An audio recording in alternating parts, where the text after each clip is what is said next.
I'd like to welcome all of you and go ahead and call us to order. Let's start with our roll call. Richard? Here. Jenny? Here. Kelsey? Here. Heidi? Here. Merle? Here. Crystal? Here. And Chair's here. We have a full slate. Welcome, everybody. Got a full crowd too. So I did a Monday evening with us. If you join me for flag salute, we pledge allegiance. I pledge allegiance to the flag of the United States of America and to the republic for which it stands, one nation, under God, indivisible, with liberty and justice for all.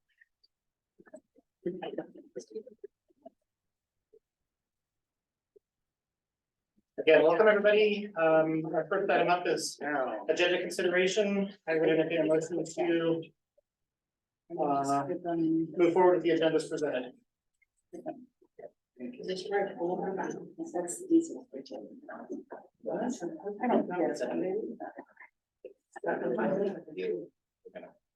you would make that motion. We can still be. I make a motion that we accept the agenda as presented. A second. I have a motion and a second. Any discussion? Just that I will probably make a motion for an addendum to the consent agenda, or to pull something out of the consent agenda. Later. Pull or table? Table, sorry. Any other discussion? Hearing none, we'll move to a vote. All those in favor, please say aye. Aye. All those opposed? And we'll move forward as presented. Next up is public comments. Did we have anybody sign up? Nope. So we're going once, going twice. Okay. Moving on to board communication. First off, you want to do pictures or you want to chat? Well, we can go Linda. All right, good. Is that the actual link? Yeah, we gave Linda the actual link this time, so we don't have to do the PDF. So you can hit the slideshow on that if you'd like, Linda. That'll make it even a little bigger. I know it's kind of old school PowerPoint. Hold on, I'm looking for where to hit the slideshow. You have to exit out first, it's in protected view. Okay, I can't hear whoever said that. Hit the enable editing up there in the yellow line up at the top.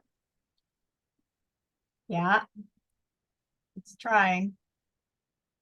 Working on it. There we go. And then you should see a slideshow up there.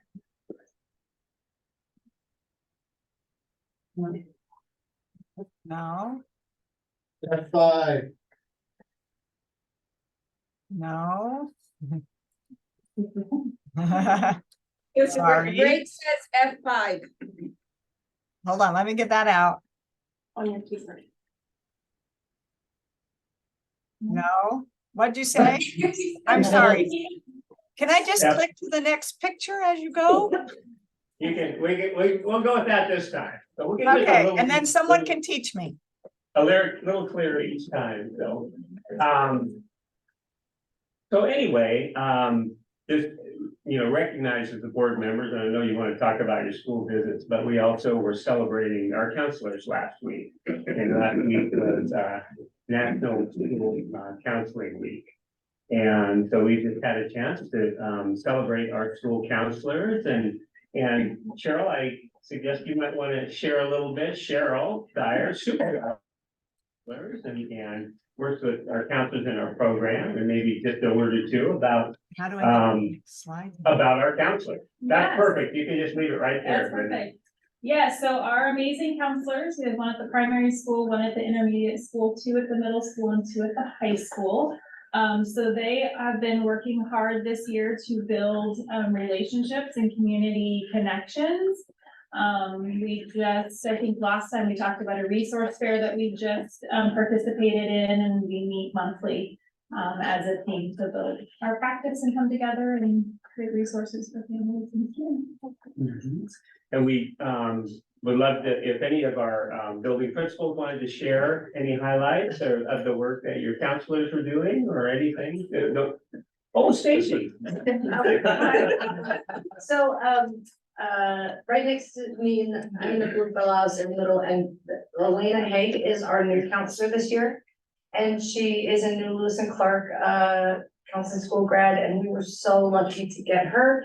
And, next to that picture is Renee Hansen, and she's been with us, this is her second year, and this year, watching them collaborate together, because we went from having one to two. And the money, all of it had been set aside the previous year, but we didn't find one to hire, and so we had, did a behavior specialist or a dean for 1 year, and we are so tickled. They're working on the career and college readiness timeline for our 6th, 7th, and 8th graders, and working together to get kids scheduled and to be able to meet with kids, and it's been really wonderful to watch them settle in, and we were pretty excited to celebrate them this last week. So I moved, we have two counselors, Delaine Perdue and Michael Stewart. They've been with us for quite a while. Michael's been about 5 years. He's a retiree that came from David Douglas and then went to Gladstone and then came to us. And every year he says he's coming back the next year.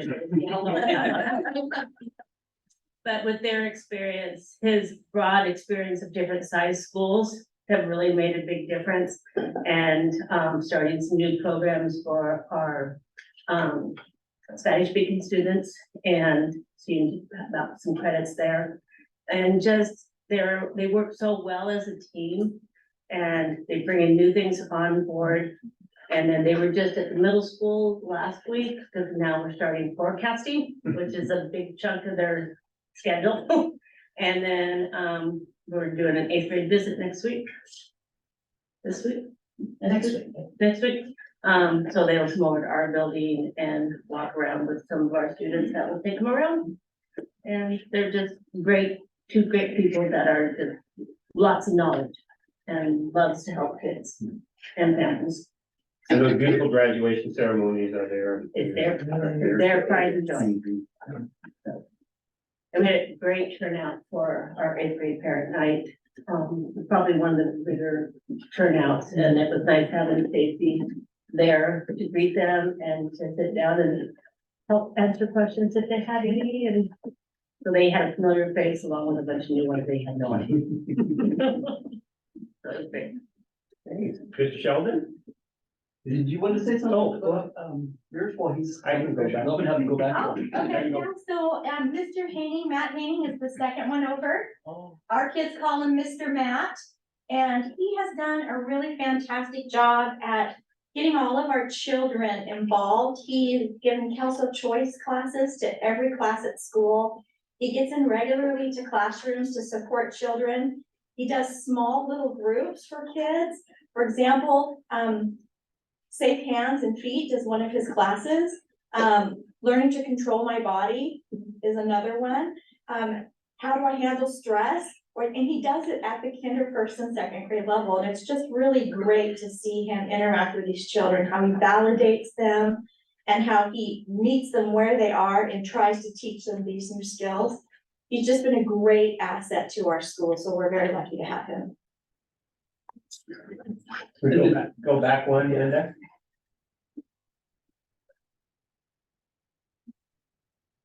So right in there with the North Marion Husky sweatshirt on, you'll see Miss Bauer. And she's in her 2nd year at the intermediate school. And if I can just think of a couple words to kind of really personify who she is as an individual, she's responsive and loving. I have a picture of her that's really ingrained in my brain, where we had a student that was having a hard time, and she is down on her knees on the floor, just right at his level, and speaking to him and helping him work through some tough feelings. And that's what we see from her all day long. You know, you have the intermediate school staff here. I think they would probably all support this idea that when she is called, she responds, and she does so with a great enthusiasm and love. And I think we all feel pretty blessed to have Ms. Bauer in our building. So just an amazing human being. So thank you, and thanks, and many of us got a chance to touch base and, you know, in their habitat last week. As we were on our visit, so anyway, we are blessed, and thanks for sharing some kind words about your counselors who are always teaching us about kindness. And Glenn, I'll let you go ahead. Yeah, so I'll speak a little bit. We had board visits to each of the 4 schools last week. It was a busy week. It was great to see you. I appreciate the time, especially building and principals took and spent with us and a few other ladies too, so much appreciate that. We got to see classrooms, we got to see programs, we got to hear about strategic goals and how they're aligning in each of the schools. It was very instructive. I don't know if anybody has any thoughts they want to share, but we had really good attendance. And I would just thank you for, I know it's a lot to have something extra thrown in, but from our perspective, I don't think there's any better way for us to be able to see the work, the really substantial work that you guys do every day. And the amount of care, the amount of forethought that is going into, and deliberateness that's going into all of your actions as you guide these kids along. So does anybody have any thoughts they wanna? I'll just say I appreciated so much the opportunity and it's eye-opening and it's thought-provoking and I was impressed. Yeah, thanks for having us and letting us sort of interrupt your day a bit, and I'd like to say, how grateful I am, and I know all of us are, for each of you and all the work that you do every day. And Linda, you can click through a couple of other kind of action photos. Got the chance to visit most of the environments, like the meeting spaces, the classrooms, the gym, the music room. Can I say something? Yeah, go for it. I really appreciate you guys being there. It meant a lot, and for you to see what we do every day and listening to your questions and comments, it means a lot. So thank you. We appreciated the time and I love to see the passion in everybody we came across, even the kids. It was great. Yeah, and I think as a board member, this is like by far one of the best things we do. Of all the things we have to attend and go to, and this is, the best. And it's a good touch base kind of for us to, find out, to get to know your faces. Now I look at, I say, oh, I am listening. And, but I was really impressed too with what the professionalism and the standards I saw being implemented, the teaching practices and the students. I was really impressed by how engaged the students were and, how much they seemed to enjoy being there. They seem.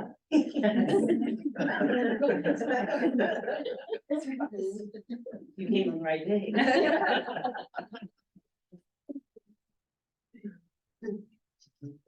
Oh, yeah, that's fun.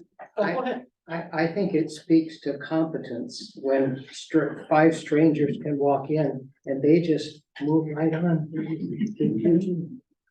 Tell the young children there, take a look at them and then turn around, we're right back to work, and that's pretty impressive. I do have to say though, this morning, I said to my wife, I watched Super Bowl yesterday and shouldn't have done that.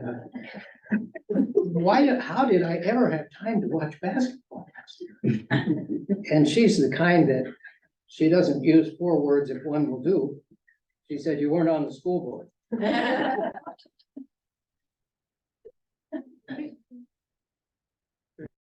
Couple of our friends, Ken and Rachel, thanks for letting us crash in your world. And share your kids with us. Yeah, so from the board, thank you. Thanks for accommodating that. Thanks for making it all happen in a very busy week. Wanted to mention it's Black History Month, always important. think probably we're ready to move on to ASB report. So if you and Emily and Kim want to come up and. How are you guys doing? Good, how's everyone over here? Good evening. We missed you last time, Jane. No. Yeah, I think I was sick. I forget what was the matter, but. So we'll start out with ASB for a club report. We enjoyed a successful winter formal that was kind of like towards the end of January. And we've now shifted gears into multiple different fundraisers. We are currently fundraising for the American Heart Association, and we're doing some lemonade selling during lunch at school and a raffle at the basketball game. It's the upcoming one at home. As for Key Club, they recently volunteered at a food drive in January and are currently running a food collection drive this month, which is always fun. They'll also be helping out the primary school for Literacy Day on March 1st, which personally is my favorite thing as a Key Clubber. We go around all the classrooms, read books to the kids. It's great fun, and I'm really excited for it. Me too. And then for FBLA, they have been very busy as last month they competed in the regional competitions. The members did really great, and they'll be moving on to state soon in Portland. And they're working to fundraise for that as well. So watch out, they might be, they might be coming here asking for help, and they definitely need definitely for some kids that go to nationals, which is very exciting, which we usually always have. And they're continuing with their Big Brother Big Sister program and are heading to the zoo all together sometime this month. As for FFA, many students headed out to Temecula on Friday to present their state degree and had a great success, which is great news. And some of the FFA students are also attending the World AG Expo in California this week, which I know they're all very excited for. We can have a long bus ride down. Yeah, a really long bus ride. And then for Mecha, they're hosting some Valentine's Day fundraisers for their club, which include a raffle for a rose bouquet and Valentine's grams as well. And they're also hosting their monthly babysitting for the migrant parent meeting, which they always do. NHS, we just had a very successful blood drive yesterday. We collected a total of 56 pints of blood, which is a great number for us. It's a huge success. And we're currently accepting applications for the coming school year. So all the upcoming sophomores and will be coming juniors, currently sending applications and stuff, as well as juniors renewing their current applications. And some of the members also were able to help with the vision screening in January that we just had. For Skills USA, the culinary 1B students prepared over 300 cookies for the 8th grade night this past week. And then Skills USA Baking and Pastry kids had their first practice for the upcoming state competition. As for robotics, they had 2 tournaments last month, one at Willamette High School in Eugene and one at OIT in Wilsonville. The state championships are scheduled for March 1st and 2nd at the Salem Fairgrounds, and all are welcome to attend, with games beginning at 5:00 p.m. on Friday, 8:00 a.m. on Saturday. So hopefully you guys can come and cheer on the, I think 3 high school and middle school teams. For NAHS, our National Art Honor Society, they have been very busy recently with some following things. They've had a CTE logo creation. A sophomore, Dustin Fowler, took the lead on digitalizing all the CTE logos in the high school. So he came up with some really cool ideas from those lead teachers. Additionally, for PTO Kindness Week stickers, we had 3 very talented artists work on those, and they were distributed to the middle and high school. They're very cool. I love those stickers. And then they've been also working on a bunch of cornhole games. I've seen them decorated in Miss Bailey's room, and they have fun designs, and those will be headed over to the intermediate school PE classes, and they're hoping to have them completed by March. And then they also are working to finish up their mural they started a while ago. A lot of really good things. As for yearbook, they have a little announcement. If anyone is looking for a past yearbook of any high school class they were in, they have family members in, they have a goal of rehoming all of the past yearbooks that they have accumulated, and I've seen the pile. It's like they have a pretty hefty amount of old yearbooks. It's going back, there are books from 1968 to our current year, so if anyone is interested in having or rehoming one of those past year books, just reach out to Miss Bailey. The staff has a list of years, quantity, even a list of names of those that have been engraved. Their goal is to get the books into the hands of people that will appreciate them and add to their yearbook scholarship fund for those families struggling to afford a book. If anyone is interested in one, go ahead and reach out because they're looking to rehome them. And then finally, we have a little update from our prom committee. The junior class has been fundraising like crazy for prom, which is very awesome. I love to see their initiative. And then they're very close to the goal for money. And they have a prom venue almost locked down, and they just need to have a final walkthrough from the admin. And then additionally, they have had a lot of community and parent help, which has really made a difference. We do really appreciate it, we do. So, thank you. Do you have any questions? Right. Sweet. Thank That's you. all. Thank you very much. Yes. Good to see you again, Kim. It's always a pleasure. Nice night, everyone. Thanks, guys. Good night. Yeah.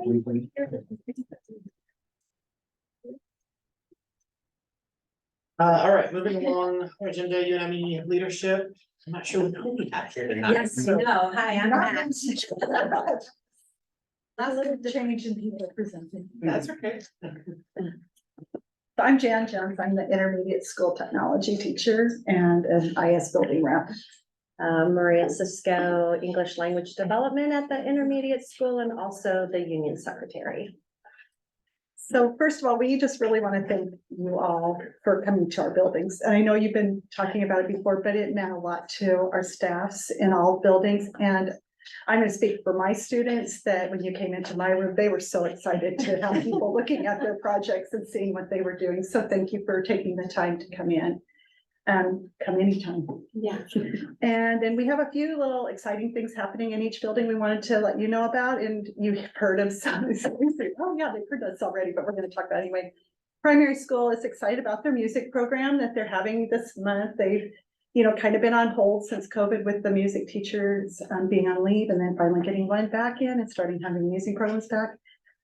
Primary school and intermediate school are both hosting Literacy Day on March 1st, so we're excited about that happening. Intermediate school is finishing up their Oregon Battle of the Books full play competitions tomorrow, and we will be going to semifinals and finals to get our regional team to be sent on March 9th to regionals for OBOB. Middle school has a literacy night coming up on February 29th that they were excited about. And high school, the Intro to Woods class is bringing flags and holders that they've made and put together to all second graders soon on Flag Day. And then the woodworking class, as you heard, is making 8 cornhole games for the intermediate school PE program. Finally, high school has an art installation that's in a 3-year process. They're in year 2 with murals that are going up in the high school, so they're working through that. Finally, the UNME has received 2 grants to support our members. One is from the OEA New Member Grant, and one is from our Mid-Valley Grant, which is exciting to be able to support members in that way as well. So, any questions or anything you need from us? All right. Thank you. Thanks. We're glad to hear kids were glad to see us come. Oh, yeah, my kids were thrilled. You did mention the primary music. Tell me the day on that. Is it the 23rd? I think it's the 29th. 29th. No. Let me tell you exactly, I'm pulling it up. Because you sent us an invitation. Yeah. That could be one. Thanks you guys for coming and presenting. I'll let you look for that. I'll move on. We have to acknowledge extended overnight field trip. High school girls wrestling regionals, February 16th, 17th. At Scappoose. And next up is our ODE education update and LSBA updates. I'll be in my report. That'll be in your report. Okay, we'll move along then. We also have, so wanted to still announce, we still have 2 positions open for the budget committee. Those postings will remain open, again, if you're so inclined. And go ahead. It is February 29th at 6:30. and the location might be changing so that we can accommodate more people, Okay, and I will keep you posted. awesome, thank you. All right, moving along to our consent agenda. If you guys have had a chance to take a peek at that, I would entertain a motion to move forward with that. Do we approve the consent agenda as presented? Second, I have a motion, a second, is there any discussion? I just wanted to say that I was pleased to see we had a special ed hire. I know that's a hard deal. Any more discussion? Hearing none, we'll move to a vote. All those in favor, please say aye. Aye. All those opposed? That motion carries. Business and budget appropriations. Linda, do you have much specific you wanted to offer tonight? No, this is in the board packet, but it's unusual for us, but we did have a little spike in enrollment this month, maybe about 6 kids or something, which is unusual for us at this time of year. I do think some of the houses have been selling in the Donald area, and that probably is where they're coming from. So that's nice. Our interest earnings are trending higher, and that's good news for us. And normally the state school fund is adjusted by now.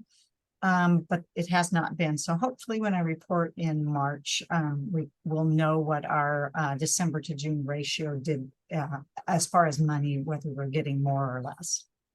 Any questions for me? Merle has one. Go ahead, Merle.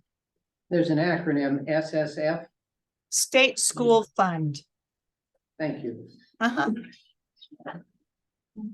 Any other questions for Linda? Thank you, Linda. Yes.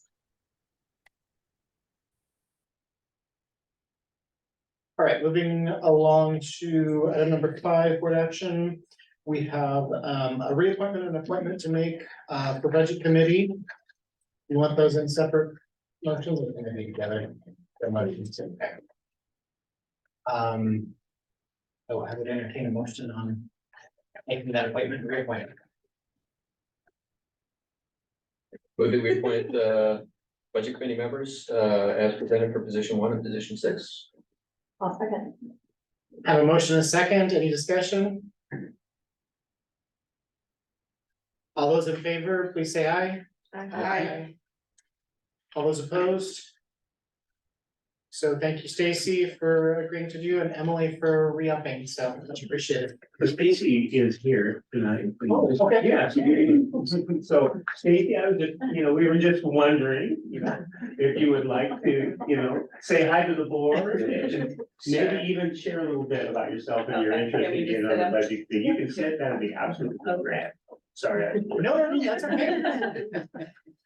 Hi, I'm Stacy Miller. My husband and I own Miller Hazelnut Farms. We live just south of Donald, and we've got a kid in middle school and a kid in high school. I've been treasurer for multiple nonprofits and am a business owner with employees, and just kind of happy to step in and be a part of this. So, Thank you. Thank you so much. thank you. Welcome aboard. Linda's glad to see you. I was gonna say, Linda.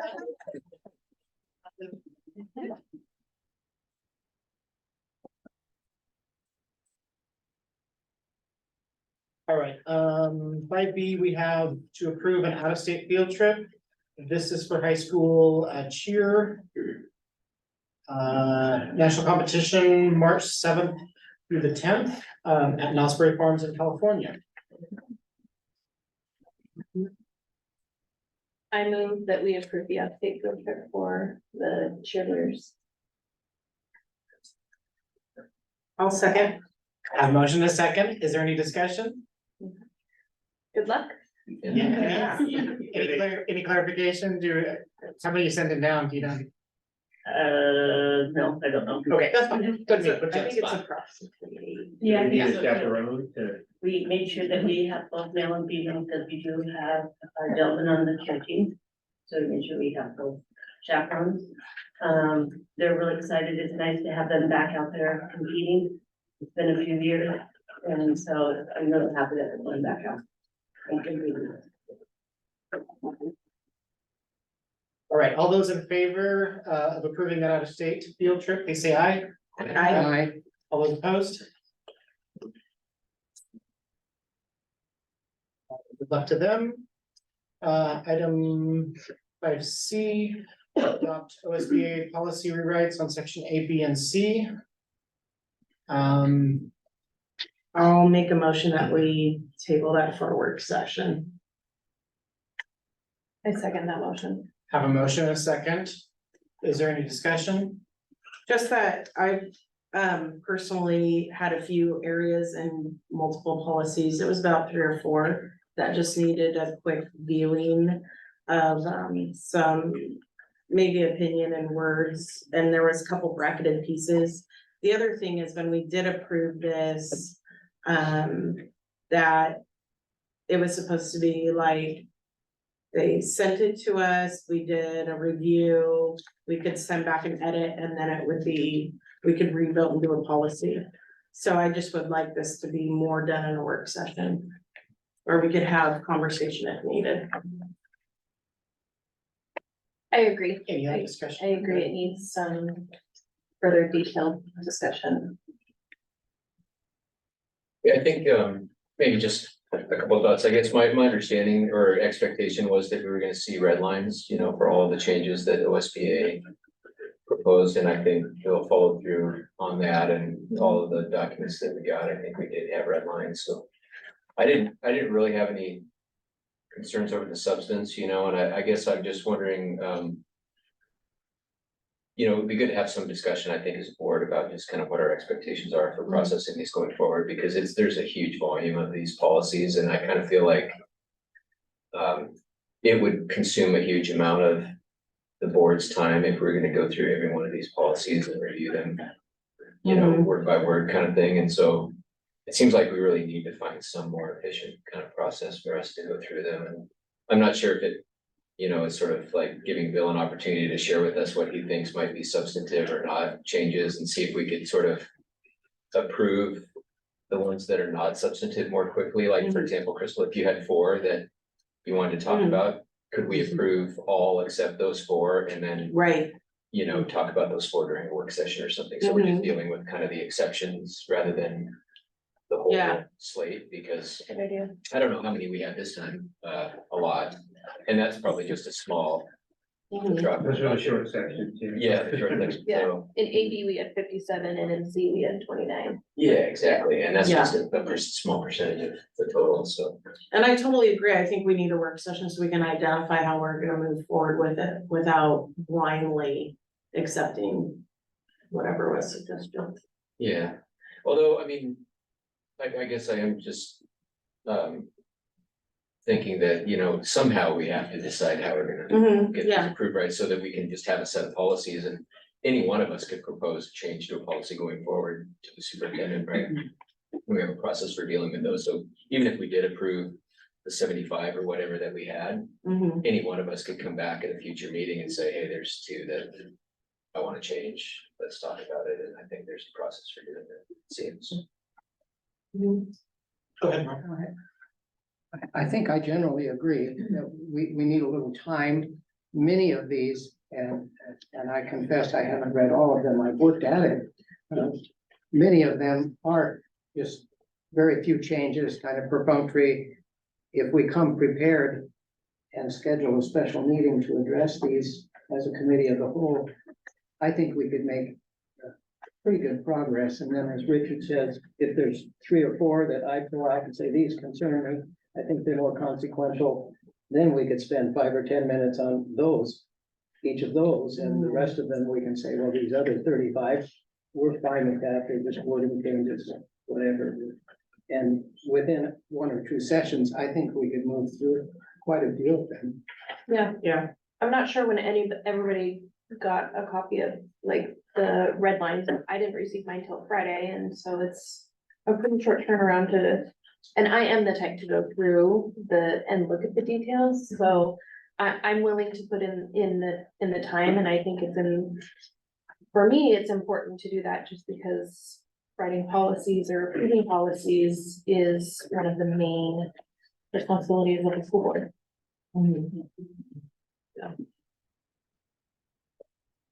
Any other discussion on the motion? Okay, so the motion, moving forward is to table, this agenda item.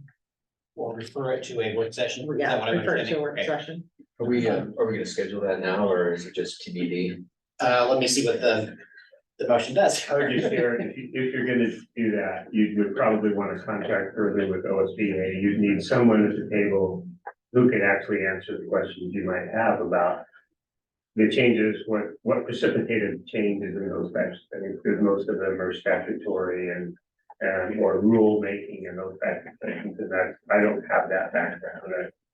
And so that was proposed as another process. We could have had an OSBA person do that, but this one was a less expensive process that when we talked about it in July and moved forward with that, so.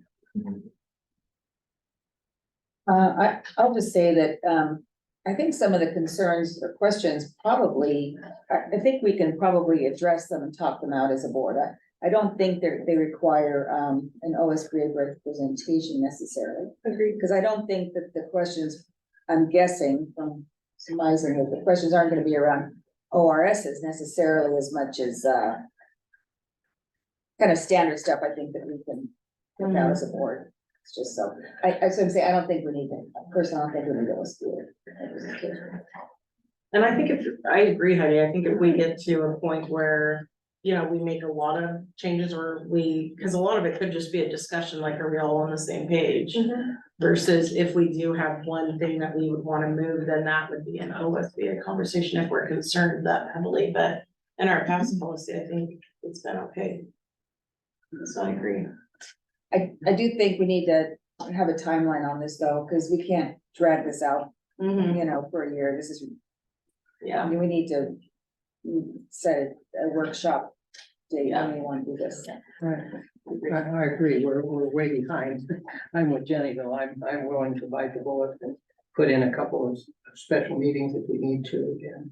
I would add this, that before I came on the board, or when I did, I contacted OSBA and they were very accommodating and helpful. And they realized how ignorant I was, because I asked them for bylaws. I said, if I'm gonna be bound by these things, I wanna know what I'm agreeing to abide by. And they finally figured out, oh no, there isn't such a thing as bylaws, there are policies, here they are, so. I think they would help us with the more mundane things that would comprise most of our questions. We have to pay them. Don't we pay them? This is extra. How much membership do we pay them? That's a whole other discussion. Linda, how much do we pay OSBA to be a part of their? Yeah. It's a members organization, so. So we do pay a membership fee and could expect some help at least for that. Some of the help we've expected has been done since July. I guess that would be my. Well, We've actually paid extra for that. They probably, I think they actually have this, and I can't tell you the exact number, but there's maybe like 25 policies that they would be willing to support with, but we've got several hundred, you know what I mean, beyond their. So we would have to be pretty careful which ones we referred to them, or we'd be incurring some expense. Yeah, that's what I'm saying, that's like, you're just talking about a different process. So I have to give Well, it- yeah, there's also like required, optional, recommended, so we could look at the ones that are required and, Right. you know, act accordingly. That was something that I was disappointed didn't come through on what was sent to us, is the HR, the optional. It'd be nice to know their take on that, and they would probably supply it for us. That's the one policy that said at the top in italics optional. Okay, And so they, you know, so some of them at least are marked. Yeah. Okay, any more discussion on the measure or on the motion? No, I think we're ready to vote. Okay, I'll do this by roll call. Richard? Aye. Aye. Jenny? Can you repeat the, The motion is to table yeah, this until a work session can be scheduled. Going to be TBD. What's that? That's gonna be like, Yeah, we can talk about that after, however this goes, so. yay. Kelsey? Yay, I. Heidi?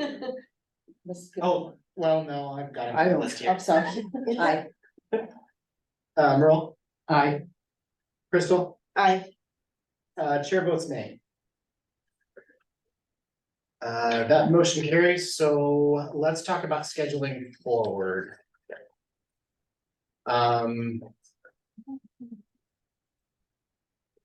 What exactly are we proposing then? Well, we can either do a work session after the next meeting and take care of ABC. And I think that I do hear the echoing Can you see the in there agenda? that hopefully we can get A, B, and C hammered out in the next work session. And then, I mean, just continue, but just have a moment where we can lightly go through any quick discussion questions. So I don't know if you guys want to do a work session after the next meeting in March, or if you want a special meeting like the work session, well, before you three were here, we would have it on a Monday in 2 weeks, but that depends on district staff. Yeah, I mean, I'm okay with that. My question would be, do you have to wait until the next scheduled board meeting, or can you do a? We can do I'm either on- way, it I depends have no on. Visions with. We'll have to look at our schedule. I have this is what I'm looking at. Linda, you're I not can't muted. see over here what you guys are seeing. So then I'm stuck not knowing what's there, and behind it is my visions. That's what we I'm like, I don't see visions. Hey, anywhere. What are Linda. you guys talking Linda, about? it's Crystal. Great to be on. We, okay, can you? Can you mute that? There you go. She's got it. There we go. That's Oh, yeah, there you go. Great. You know, we could also add, you could add what we used to have was the work session to after. 'Cause Yeah. I think that it might be a good idea to have a separate work session from a business meeting, because then we're not. Yeah, I agree. I don't wanna cramped for commit time. Diana and Bill, but I mean, I agree. I think we could like get it all out, like ABC done. Aren't our agendas set up so we have a work session after the business meeting? Yeah, we can. Can we do it after? I'm fine. either. We have to give notice, Okay. I think. What? Do we? Yes. Have a work session tonight? You have to have notice? Not necessarily. We have to, it's good You for do, you have to have a me. notice in the agenda. No, well, You don't have you can add things to the agenda. I just read that, one of the policies. Yeah, that's true. I became much more aware of certain things. Not to pull any shenanigans, but I mean. I mean, we can table this discussion right now, but. Okay, well, let's Let's you and I chat. Okay. And see if we can't come up to something that would either be a work session on an off. Depending, availability of staff or, yeah. Or we wait until, after the March meeting. One question for you, are you moving forward with, is there any impedance to you moving forward with the on the safe process you've been going through? We'll sit down and look at that, but you mean, are you saying by that time, be ready to do that? Those are fairly easy to set up. Okay. Because I'm assuming, the idea was to move through these, so we can at least get a policy to a snapshot, and then if we need to go back and, You got a couple of sections that have like 125 policies in it. yeah. Alrighty, so moving along to item 6, which is Superintendent of District Operations report. And we'll turn it over to Dr. Rose. Excellent, thank you. And Linda, you had it up there to drive a minute ago. And I think that, there you go, see how fast you learn how to click through those things. So anyway, thanks again, hey, look at that. Got it.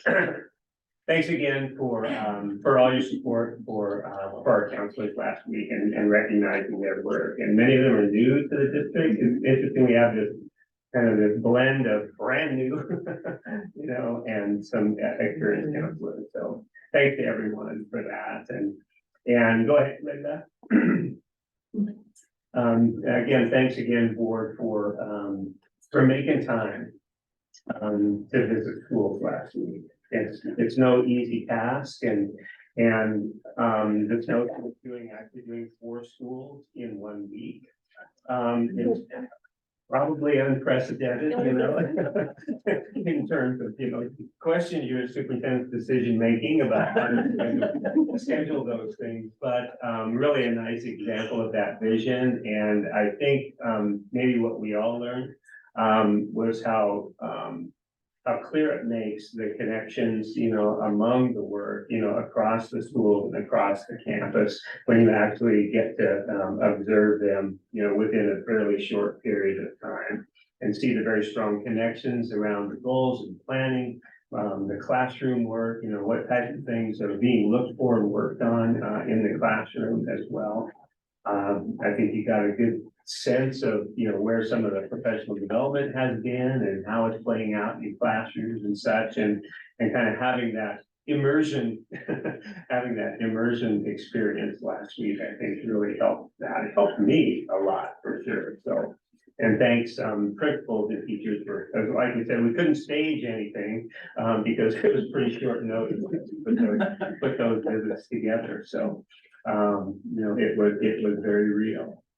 And I'm sorry. I can say, I apologize, my work schedule was very much chaos and I could not rearrange last minute to attend, so I apologize for that.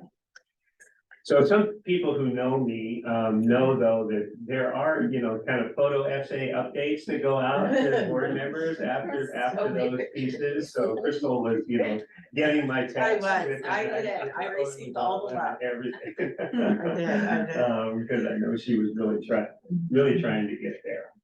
So, just again, a nice example of kind of living that vision of communities together and unified in support of our children.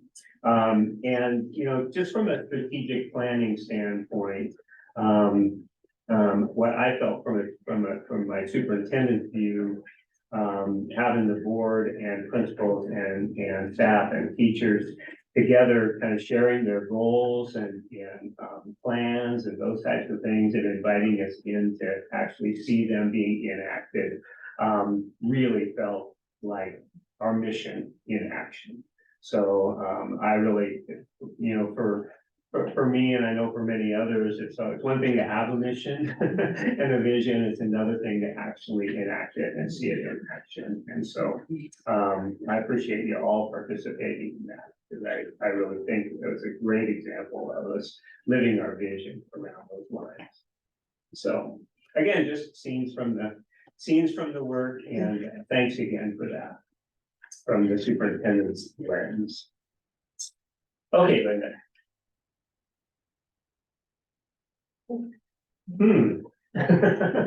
Okay, so, and I'm gonna ask Des, you know, we're gonna tag team just a little bit, but we wanted to share a little bit, about, graduation rates, for 22-23. That information, you know, nothing ever comes out all at the same time. The report cards come out and, you know, and they're, you know, a year or so behind, and then this year's rates come out, but our graduation rates for 22-23 came out a couple of weeks ago, and we've been working to try to make sense of a few things, so we can talk intelligently, you know, about what we're seeing in that data. So, in essence, you probably did see our graduation rate for our 4-year cohort graduation rate, and a cohort means. A cohort is the group of students that started freshman year together. So that's when they officially get their cohort like designation. So the class of 2022, 2023 started freshman year math 4 years prior, so that would be the full like cohort. Okay, oh, go ahead. So that doesn't mean that every 147 of them started at North Marion K-12, or does it? No, it Okay. means like the students who started their freshman year. So some of them may have been sophomores that moved in, but when they started their freshman year, it was at the same time as that cohort of students. Okay, so they're, okay. Yeah. You know, so it's not the same as looking at, you know, who were the seniors that started at the beginning of the year, and of those seniors, how many graduated? That's not what this graduation rate is.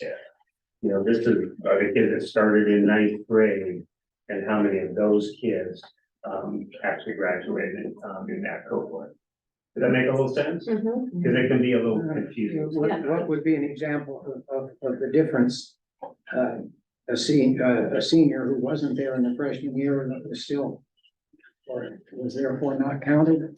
Well, if you just started with it, and Deanne probably has this really right in the brain, if you just looked at the kids who started their senior year and graduated that year, it would probably be 95, 100% of the kids that were seniors that okay. year. But if you look at the kids that just started in the 9th grade, some of them, move away, or they leave us before then, or, they go somewhere and we can't figure out where they went, then they count against our graduation. So just by moving away, it makes us look like we don't do as well. Not necessarily, it's more if they move away and we don't know where they went. So if we know that they moved to a different district within the state, we receive records requests, and that SSID number that's associated with them transfers to the new school. Or if they move to another state, sometimes we won't get a records request, usually we do.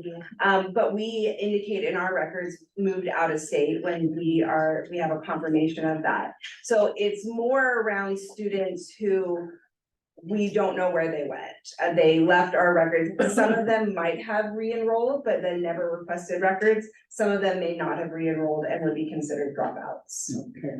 And so that's out of your control, but if you know, you're able to make the adjustment. Absolutely. I have a quick question. What about fifth years? How does that figure into graduation rates? Fifth year is the rate Oops, just go below back, it. Go back one, Linda. Okay. So just below it. And so that is where our rate increases, where they stay on for an additional year and then complete their graduation requirements within the year. Okay, thank you. Or GED. Or GED. And I was gonna mention too, that sometimes our kids move out of country, actually move out of the country. Yes. Again, if we can get a reasonable report that we know that they moved out of country, we also can correct our, graduation rate when we get that information as well. And I'll add, if you remember back in the fall, we had our chart of like, how do we see COVID impacting us? Where is that COVID number hitting us? So these students would have been sophomores when the COVID year was hitting. And as you can, if you kept up with ODE, that year was a year where a lot of kids disappeared and we couldn't trace them. And that was really a statewide problem. And so we're seeing that start to finally kind of flesh out of the system a little bit, but it's still impacting us for a few more years, I would say. I have a question.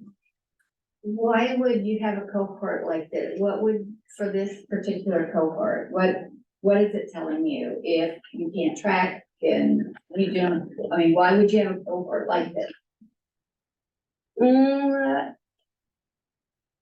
I'm gonna say the point of order. Yeah. So it typically, this can be a conversation after a board meeting, but we don't take comment during a board meeting. Sorry, but I'm more than happy to talk about it after with Des, and she can give us some insight. Good. And we may or may not have the answer. Sometimes it's just a question, that we actually have to go figure out and find a little more information about. So we move on? Yeah. So we also track then completer rates. And so we have some students that get other types of certifications that actually don't count, for graduation. You want to talk about some of the types of certificate? Absolutely. So that our completers are students who may have gotten their GED. They may have gotten other certificates like an extended diploma. So some of our students experiencing disabilities get a differentiated diploma that is more designed for them specifically. But they don't count as our graduates, they count as completers. And so that is our completer rate. Those who took 4 years to do that, we're at 86.4%, and those who stayed on for a 5th year, we're at 88.8%. I do have a question. So is the completer rate included in the cohort? So like, are your graduates and your completer rate? That could be a. Yes, and usually what happens is you'll see what our grad rate is, and then the completers add to that, right? Okay. It increases that number by being, so it's those students that it could look like they're dropouts, but really they're gonna be completers or they're staying on for a 5th year. Okay. I'm sorry, I couldn't see it. So is an extended the same thing as a modified diploma? No, it's a different type of diploma. There's actually 3, 4 different types of. Well, 3 different types of diplomas and a 4th certificate.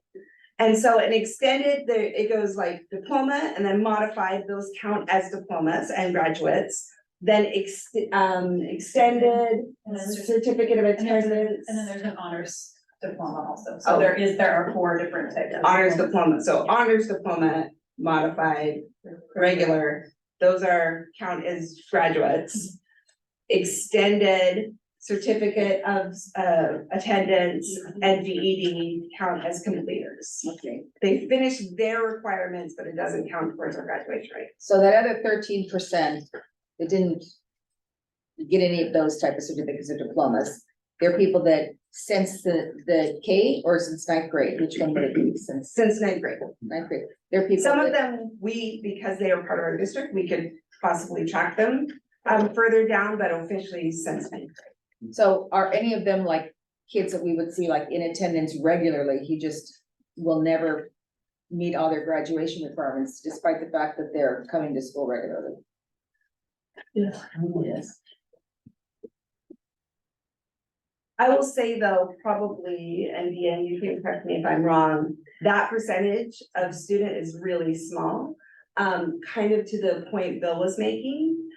Usually if we can get them to their senior year, we have them on the appropriate path to get them whatever the certificate that's appropriate for them and get them to be completers. So typically, we don't see students who make it clear pretty much to the finish line and then don't make it across. Sometimes, and sometimes with like 5th year, that will happen. We really want them there.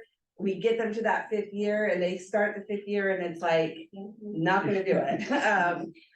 You know, they're done with school. They want to be done with school. And so it's hard. But I'm really impressed by our level 5th year completers. Most of our 5th year students that come back, they fit right in. And we help them along the way. And once they get into that door, they usually end up staying until they get done. It's the ones that are not getting to the door. Richard, did you have something first? Yeah, I mean, you mentioned some 9th grade students may leave the district before they're seniors. So is it correct to say that the sort of their location in 9th grade locks in who reports them for purposes of the graduation rate? So if they move to another district, that district would not report them in their cohort graduation? They do.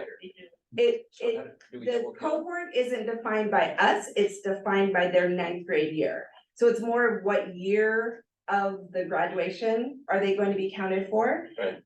The only reason it doesn't count, how it impacts us is whether or not the other district claimed them.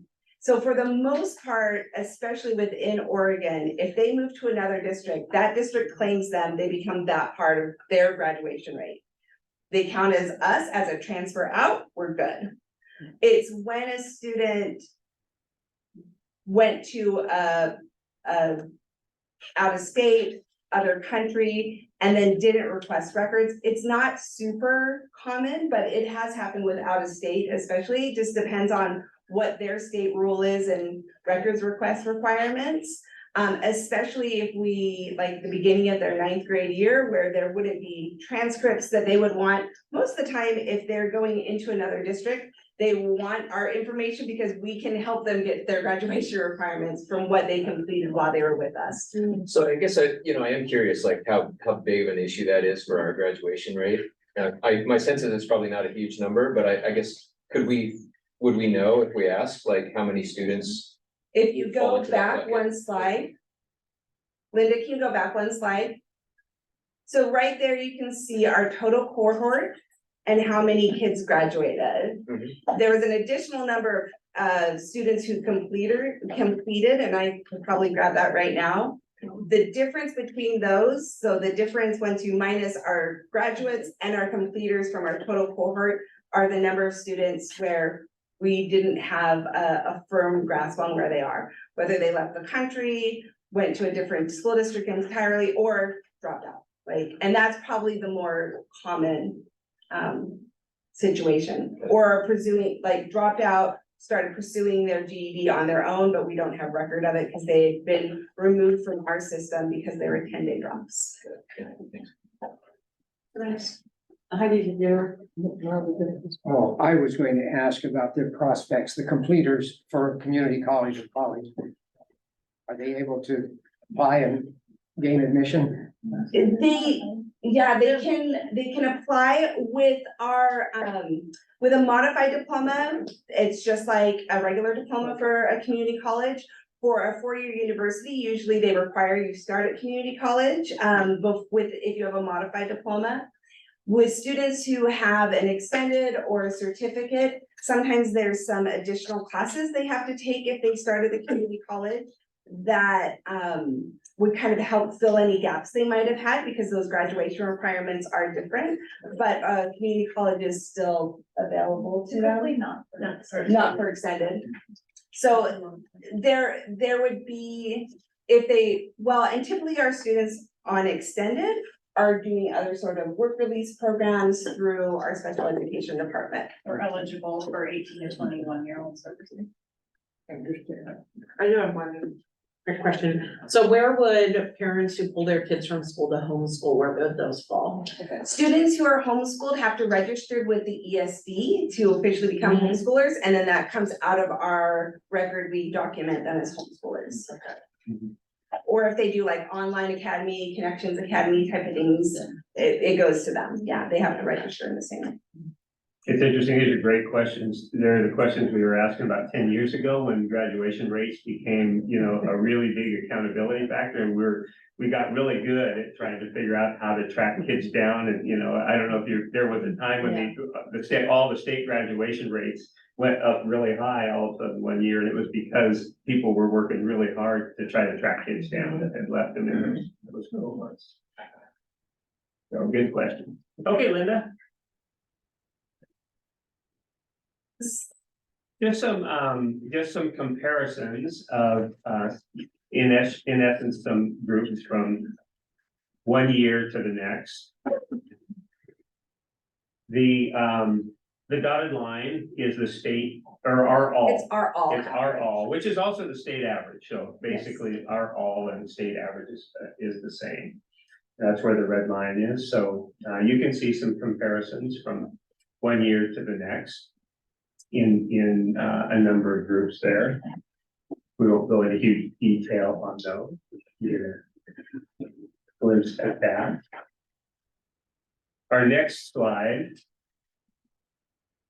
looks a little bit more at certain populations of students in school. Again, the red dotted line is North Branch School District all. And you can see some of the different groups we're tracking there. You might have some questions. Some of these questions came up during some of our visits, but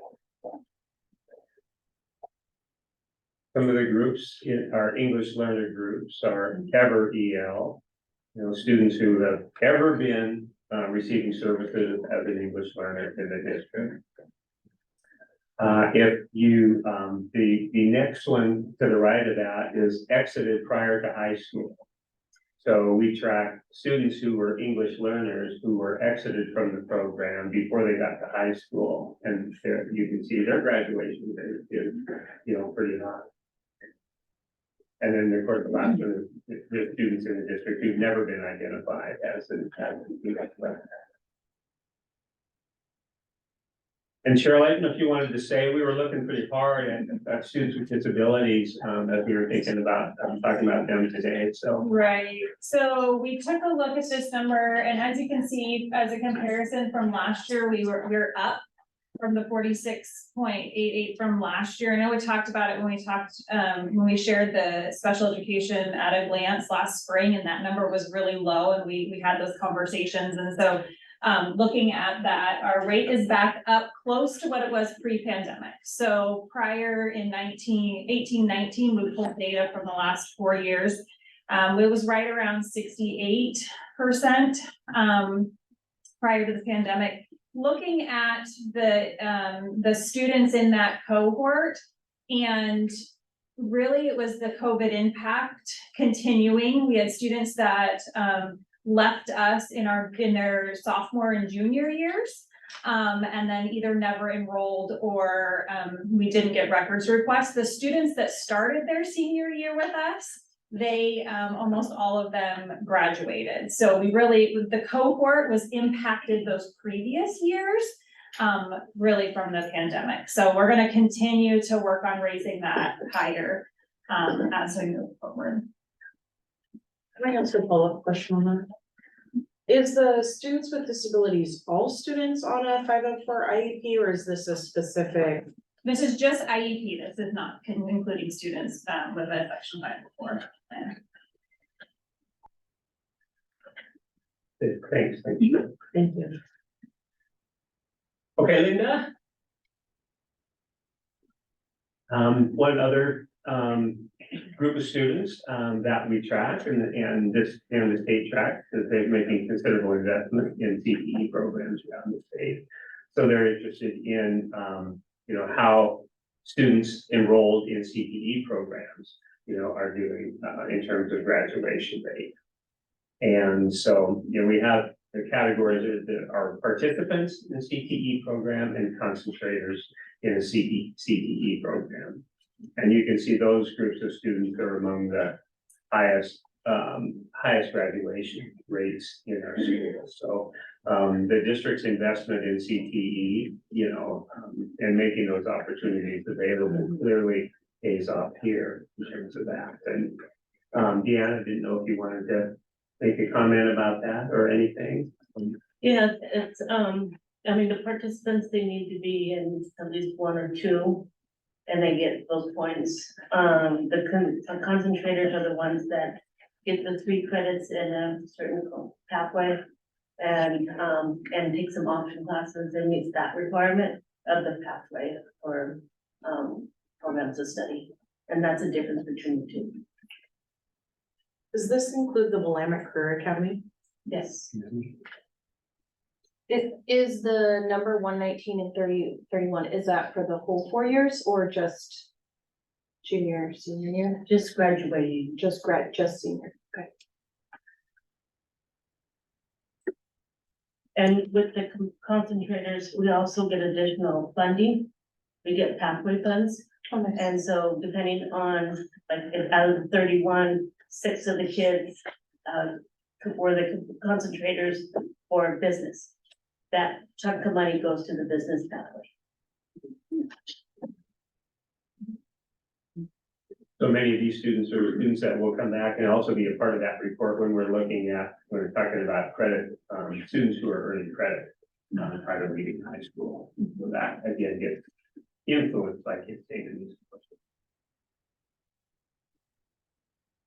Okay, that's what we have. We continue to kind of dig into our data and you know, and look at it in some different ways. Yeah, Rich. I guess by way of comparison, I'm just curious, like where that, you know, sort of just the overall kind of graduation number, the 81% or so puts us in terms of percentile statewide. Like, do we have any sense of where? Well, that's exactly the state average. Oh, so that would be 80. Yeah. So 80th percentile or. Yeah, so that's exactly the state average right now. One of the things that we know, and you might remember this, and then it's gonna be interesting for us to see how it goes. When we were setting our longitudinal growth targets, you know, for the integrated plan, we talked a little bit about wondering about this year, because the kids who will be seniors this year are kids who were freshmen in 1920, when COVID first hit, so. I guess maybe I misunderstood. So that, I mean, just in terms of like percentile sort of ranking, like, are we in the top 25% of high schools? Or districts statewide? Do you understand kind of the number I'm looking for? Yeah, So we've got it's a little bit of a hard question to answer, Richard, because of the differences in sizes of the school district. So, I mean, is there any data that would sort of normalize that based on student population or resident population or We anything? can look into that a little bit and kind of see, look at some comparison schools and some of those types of things, but some of that data can eventually be available, and this is pretty fresh data, so give us a chance to dig into that and kind of see what's available out there from some of our other data warehouse people and see what they have put together along those lines. You know, we've got 197 districts, in the state, and some of them only have 10 seniors or 5 seniors, and they're a pretty good chance they're gonna have 100%, so if you just kind of look at it that way.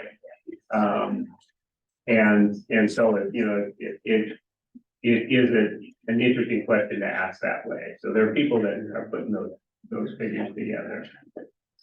And a lot of what we also, as we start to dig into it a little further, we're wondering, when we have some of our special populations, we're always looking for folks who are having particular success with certain groups of students to see if we can, beg, borrow, and steal what they're doing, and use that to be able to support that as well.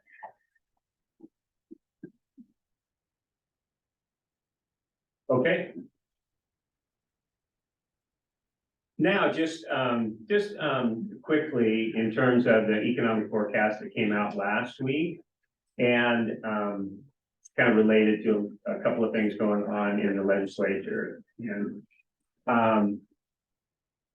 Linda's always watching me and paying careful attention to what I say about some of these types of things, so, our business managers are always looking out for us, so good news, around the economic forecast, is it has its good news, but there's other things going on behind, kind of behind this this is just big data.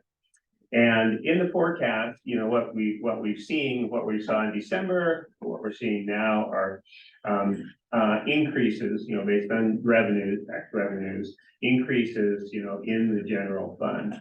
So you can see here, for the 23-25 general fund, revenues are up 72 million. About 86 million, and projected into 25-27 biennium about 72 million. Now we know that that's compiled with other increased revenues. And you also can kind of see that there are a lot of those increased revenues, if you're tracking a little bit, are going to some of the governor's big ticket priorities like houselessness and mental health and addiction services, those types of things. I think that what was the statement today that came from lobbyists at OSBA is that, education, and as far as what's going on right now in the short session, is not necessarily the center point, of where additional resources might be going. We also know that the state reserves, are continuing to increase. And in essence, well, let me go back to the first one. The first one gives us a little confidence that the state is going to be able to fund this for the rest of this year and not tell us, that they need to roll back any funding, based on some downturns, and a little confidence that, because next year is the second year of this biennium, that will be solid in terms of getting our money from the state, in terms of that. Gives us some confidence there. Having the reserves continue to increase gives us a little confidence that if there is a big downturn, that the state would have some reserves to be able to keep us afloat through an economic downturn. And then, the other thing that continues to come true, Merle's favorite notion is the corporate activities tax. And, we know that that corporate activities tax, you know, is, are revenues that do go to, K-12 education. And we know that, those are monies that help to fund the Student Success Act, or the Measure 98, the high school success plans, the student investment account, those types of things are coming from those resources. When as those grants have come out, there's always been a worry that they're gonna go away, you know, we're investing, you know, lots of things, counting on them being around for a while. And this gives us a little confidence that at least through 25, 27, that we can count on those funds and the things that we're trying to do and have projected with those funds. So that's in essence. And Linda, did you want to say anything else about the economic forecast? No, it was all mostly good news, but you know, we are in a short session, so who knows what they might do with some of this money that your next slide speaks to it, but I did hear that there is a bill about the corporate activity tax right now. Businesses that fit the definition are taxed after 1 million in revenue. They want to move it up to 5 million. Hear that they were going to get that to pass, but they may get something in between. So that would change that funding stream a little bit. But stay tuned, you know, we never know what they'll do. Will be a lot, yeah. Thanks, Linda. Yep. Yeah, and in essence, what we're looking at in terms of the legislature, you can go ahead and go to the next slide. We're looking with increased optimism about getting money for summer learning. So there's $50 million on the table for summer learning, and having a good economic forecast helps to give some confidence that would likely get funded. And then also our early intervention and early childhood special education program services, evaluations, and those types of things. They, you know, they got a little bit defunded in this last budget cycle, and so are looking at getting some of those funds back into those services, and will come to us for some of the work that we've been doing as well. So those are things right now that kind of based on the economic forecast, we have a little more optimism that those things come true for us. Anything else cooking along funding for us that you know of, Linda? No, I think that I was at a conference this last week, and one of the things that most of my counterparts are worried about is the funding stream from ESSER going away. And so then what are we doing to balance our budget for the following years? So that'll be topics we talk about here too when I get more numbers put together. Very good, thank you. All right, and I think that is it for me. So hopefully that was helpful. You got the things. Yeah, I have one question. We chatted about this before the meeting, but we had a request from a parent last meeting about First Student and the data, or a data app to track where the buses are. So I don't know if you want to take that and just say, we're in ongoing conversations. Yeah, so yeah, and just an update on that, I asked, sent a note to Alice, you know, about that over First Student, and she said, I think we have some things going along those lines, so she contacted the, you know, First Student corporate folks, and they just, today sent over some of the things that they have. Apparently First Student has some programs and such, and at least in the email we got, they were, you know, at no cost to districts.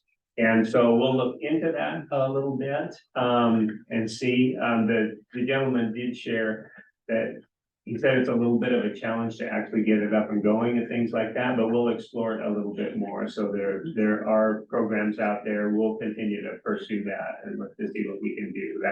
That bus tracking, you know, that bus tracking system. So yeah, thanks for the review. Yeah, no, thank you.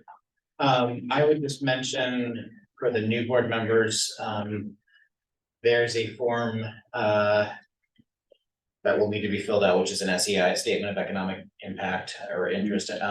Just be sure that you are doing that or that you are following through. It used to be, it used to be a paper form. It's all online now. It's pretty easy to update and it's actually pretty easy to fill out now, so. Just wanted a reminder for that, so. I don't think I have. Yeah, go ahead. So I have to have you all seated in the system by February 15th, which I did. So what that means is you will all get an email in your personal email. Okay. Okay, that will give you a token and then, but they're not gonna have a manual out that you can click on that would be like a tutorial to help you go through it for the new members. So I'm happy to help. It's really very easy. But in March, the government ethics will come out with a manual for school board members, leading you through the process. That's something different. Sorry, what was that, Ron? Is that what you were talking about? Yes, that's the exact thing I was talking about. So we will have some information already pre-populated in for you, but if you need more help, she's more than willing and you're. Yeah. You get tired of hearing. I know.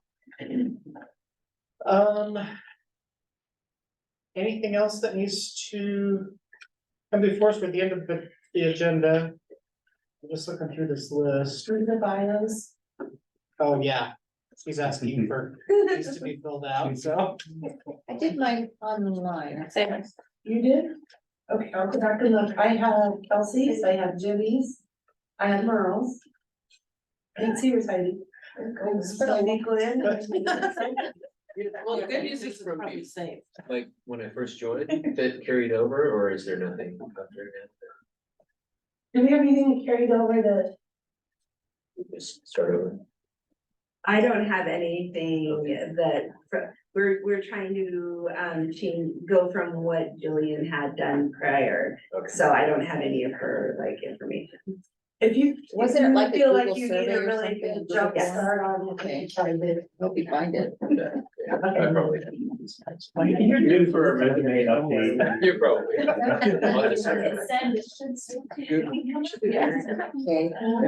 What's that? I think yours is on there somewhere. Oh, okay, I'll go. I'll look. I was checking you out. Thanks. I'm on board. It was well written. It was good. So when I don't know. What's we expect to. Yeah. we can talk. Figure it out. So everybody else, we'll try and get something hammered out for a schedule to deal with. ABC. Yes. ABC, ABC off the. let's try and get that. dealt with. We're not gonna do it tonight. What's that? I think that was one of the main objections was there wasn't enough information for enough time to go through, so I don't think tonight Yeah, will solve probably that not. issue. Yeah, you're right. Alrighty, 7:23, we will go down. Thanks again for coming. Thank you, Greg.